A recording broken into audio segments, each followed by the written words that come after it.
আসসালামু আলাইকুম। আমি জাহিদ ইকরওয়ার্ল্ডের পক্ষ থেকে আপনাদেরকে জানাই অনেক অনেক শুভেচ্ছা। হ্যালো ফ্রেন্ডস, আজকের বিষয় হচ্ছে কিভাবে আপনার মোবাইলটি আপনার কম্পিউটার স্ক্রিনে দেখাবেন। এই টিউটোরিয়ালটা বানানোর উদ্দেশ্য হলো কয়েকদিন ধরে আমাদের গ্রুপে পোস্টে পাচ্ছি অনশেয়ার সফটওয়্যার বা মোবাইল গো এই সফটওয়্যারটি ভালো কাজ করে না, তাছাড়া ওটা একটি পেইড অ্যাপ। আমি আপনাদেরকে দেখাবো কিভাবে সম্পূর্ণ একটি ফ্রি অ্যাপস দিয়ে আপনারা কাজ করবেন। এই ফ্রি অ্যাপসটি আপনারা কোথায় পাবেন? এটা পাওয়ার জন্য প্রথমে আপনার গুগল ক্রোম ব্রাউজার ওপেন করতে হবে। তার আগে আমি আপনাদের বলবো আমার চ্যানেল যারা সাবস্ক্রাইব করছেন তাদেরকে অনেক অনেক ধন্যবাদ, আর যারা এখনো সাবস্ক্রাইব করেন নাই তারা প্লিজ সাবস্ক্রাইব করে নিন, কারণ এই চ্যানেলে ইন্টারনেট, মোবাইল, কম্পিউটার সম্বন্ধে বিভিন্ন ভিডিও দেওয়া হবে। সো আমি এখন আমার গুগল ক্রোম ব্রাউজারে আছি। প্রথমে আমাদের যে কাজটি করতে হবে, আমাদের ডান পাশে একটি কর্নারে 3টি ডট দেখতে পাবেন। এই 3টি ডট এখানে আমরা ক্লিক করব। ক্লিক করার পর আমরা এখানে দেখতে পাবো মোর টুলস এখানে ক্লিক করব। তারপরে দেখব আমরা বাম পাশে এক্সটেনশন নামে একটি অপশন রয়েছে, এই এক্সটেনশন এখানে আমরা ক্লিক করব। এখন আমরা এখানে দেখতে পাচ্ছি এখানে আমার অনেক এক্সটেনশন অ্যাড করা রয়েছে, এগুলো এখানে শো করছে।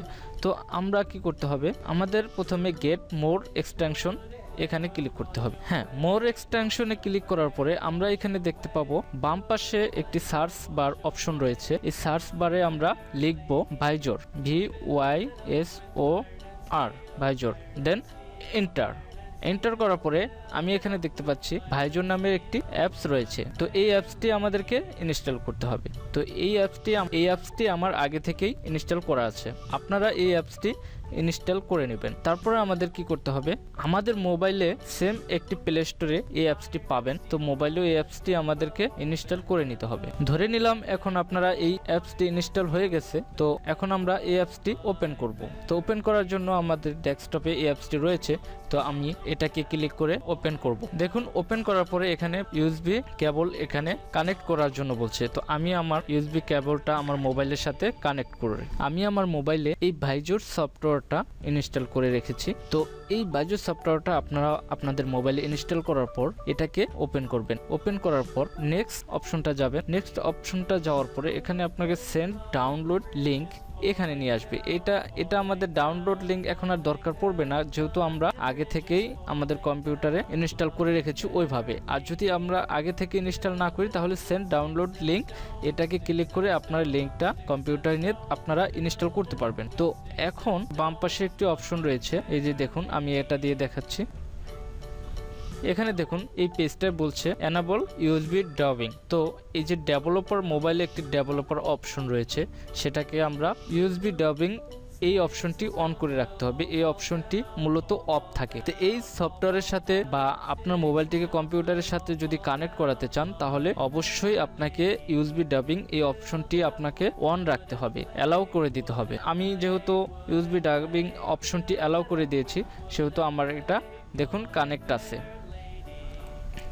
আমি হোম বাটনে ক্লিক করে আমার হোমে চলে এসেছি। এই দেখুন এটাই আমার মোবাইল। যখন আপনারা এই সফটওয়্যারের সাথে কানেক্ট করবেন তখন আপনাদেরকে এরকমটা দেখাবে। আমি দেখাচ্ছি, এটা আমি ক্লোজ করে দিলাম। এখন আমার এই যে ভাইজর এই সফটওয়্যারটা আমি ওপেন করব। এই সফটওয়্যারটা ওপেন করার পরে এই যে দেখুন আমার এই মোবাইলটা এখানে শো করছে। এই দেখুন এই যে এখানে ভিউ লেখা আসছে, তার মানে এটা আমি যদি ভিউতে এখানে ক্লিক করি তাহলে আমার মোবাইলটা এখানে শো করবে। আমার মোবাইলের মডেল নাম্বার এখানে শো করছে। তো এখন আপনাদের মোবাইলের মডেল নাম্বার যদি এখানে শো না করে তাহলে আপনাদের কি করতে হবে, আপনাদের এখানে নিচে একটি অপশন দেখতে পাবেন ADB ড্রাইভার। এই ড্রাইভারটা যদি আপনাদেরকে ইনস্টল করা না থাকে আপনাদের কম্পিউটার বা ল্যাপটপে, তাহলে এখানে ক্লিক করে আপনারা এটাকে ইনস্টল করে রাখবেন। এটা যদি ইনস্টল করা না থাকে তাহলে এখানে আপনার মোবাইলটি শো করবে না, আপনার মোবাইলটি দেখতে পারবেন না। ঠিক আছে, তো এখন দেখুন এই যে আমি ভিউতে ক্লিক করি, ভিউতে ক্লিক করার সাথে সাথেই আমার মোবাইলটা দেখুন কানেক্ট হচ্ছে। এই যে আমার মোবাইল দেখুন এই মোবাইলটা কানেক্ট হয়ে গেছে। হ্যাঁ বন্ধুরা, আশা করি আপনারা বুঝতে পেরেছেন। আর যদি বুঝতে না পারেন তাহলে অবশ্যই কমেন্ট করে জানাবেন। আর কমেন্ট যদি না করেন তাহলে ডিসক্রিপশনে আমার ফেসবুক পেজের লিঙ্ক থাকবে, সেখানে একটি লাইক মেরে দিবেন আর মেসেজ করে আমাকে আপনাদের সমস্যা জানাতে পারবেন। আমার ভিডিওটি দেখার জন্য আপনাদেরকে অসংখ্য ধন্যবাদ।